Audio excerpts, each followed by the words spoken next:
"Gabe?" she calls out, backing away from the window just as a smoke grenade comes through. Gabe hears the breaking window and comes rolling down the hallway just as the front and back doors are breached. 4 armed men come in with face masks. Emilie starts to cough from the smoke. Gabe tries to wheel his chair back into the hallway, but one of the guys who came in through the front grabs him and throws him to the ground. The other looks around the house. One of the guys who breached the back door grabs Emilie. She grabs the plate and swings it at him. He dodges it, and the second guy who came in with a gas can grabs her and slams her down on the table with her arm behind her back. "He isn't here," says one of the guys.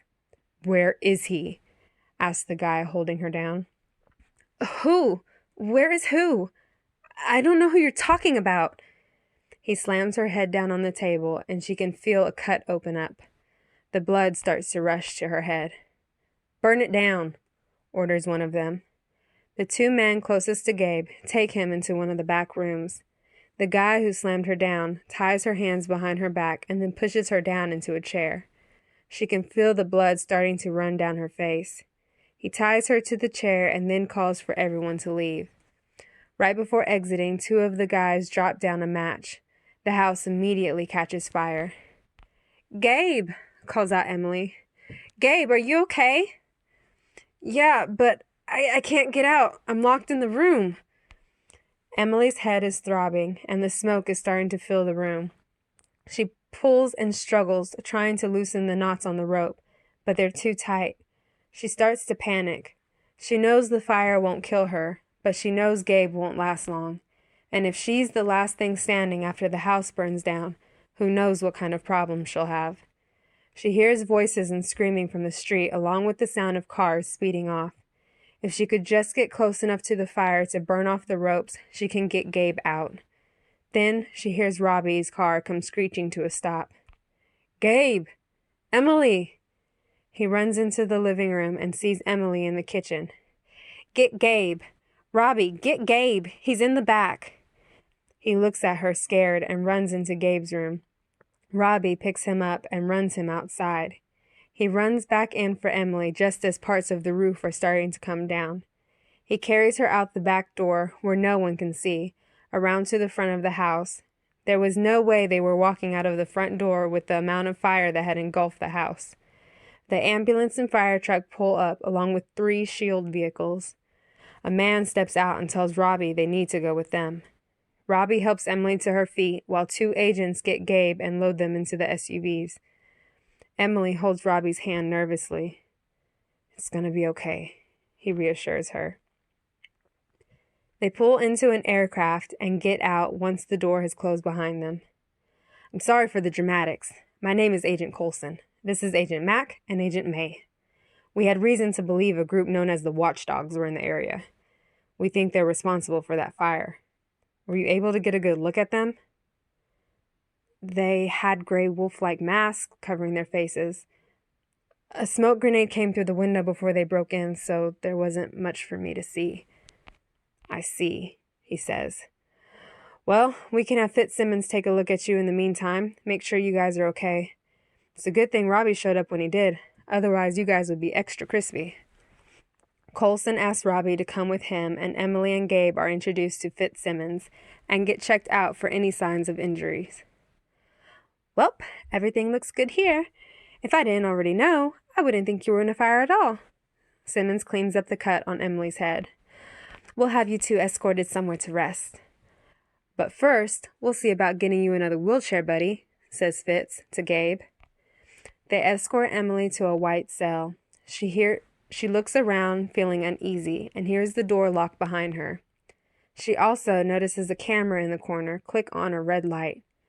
She sits on a small bed and stares at the wall, wondering where Robbie is and what is going on.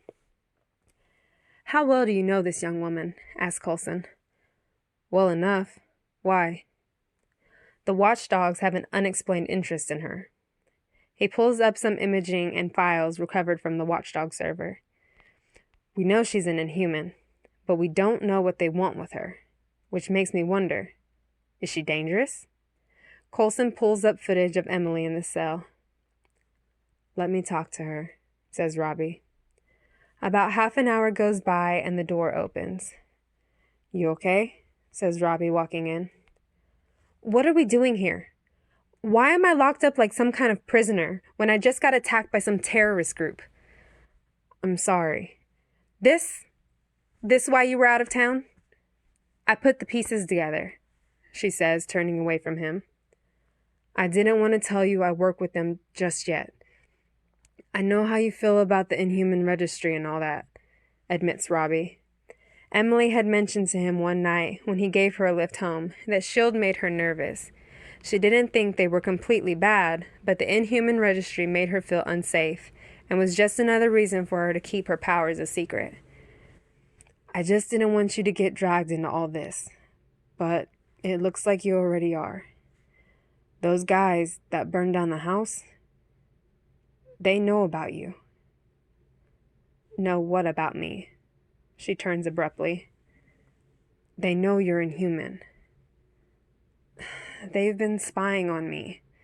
She sits down on the bed again in disbelief. "I noticed a couple of days ago there was a truck that seemed like it was following me."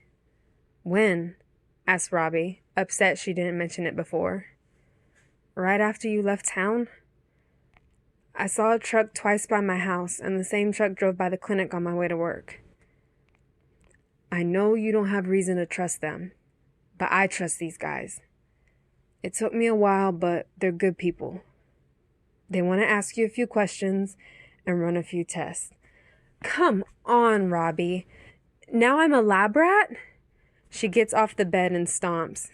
"And please," he pleads, "you may be in a lot of danger, and they may be the only ones who can help." He grabs her hand and pulls her towards him. "Okay," she says reluctantly. "I'll do it." He walks her to the lab where Fitzsimmons is already prepared for testing. "I'm glad you agreed to let us help," says Simmons. "Now, we're not really sure what their interest is with you, but it seems they think you to be an inhuman and reference you several times in the data we've confiscated," says Simmons. "I'm not sure what I am." "Right," says Fitz, confused.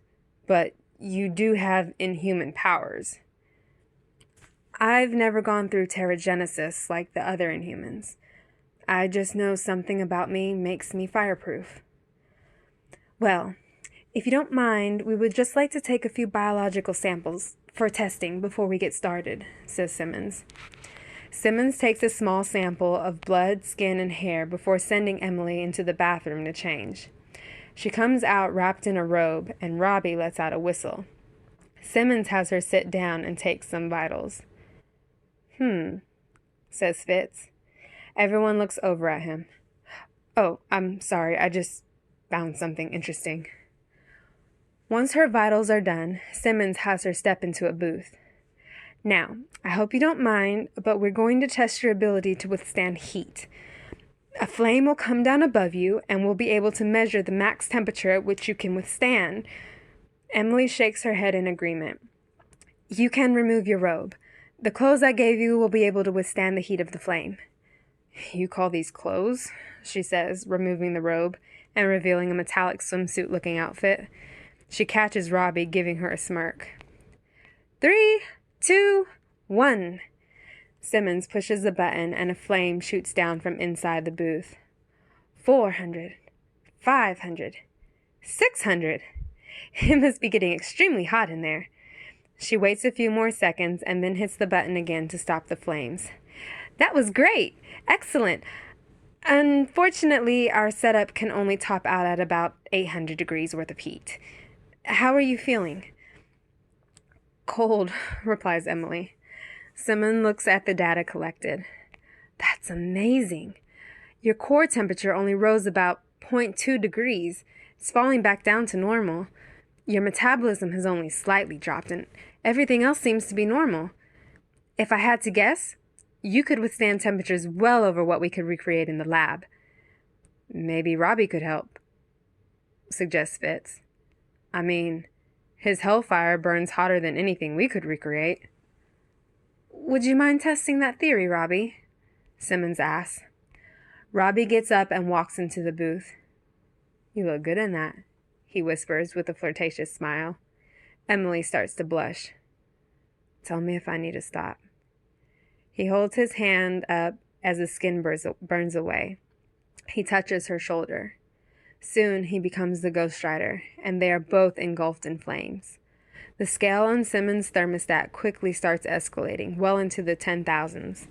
The metal bolts on the booth start to turn bright red and can't take the heat. Fitz hits an extinguish button, and a mist of cool air fills the room while simultaneously sucking out the oxygen, sniffing out most of the hellfire.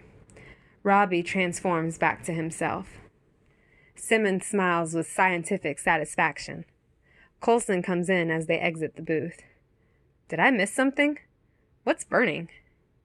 "It looks like our Emilie here is quite fireproof. At least 10,000 degrees according to what we were able to track before, having to put her and Robbie out," Simmons says. "That might not be all she can do," says Fitz, who has been looking at data from some of the test results. "Look at her cells." Simmons walks over to Fitz. "Interesting. Emilie, have you ever had one of those oops moments where you do something silly?" She picks up a little baton from the table. "Like, I don't know, electrocuted yourself?" "No, not that I..."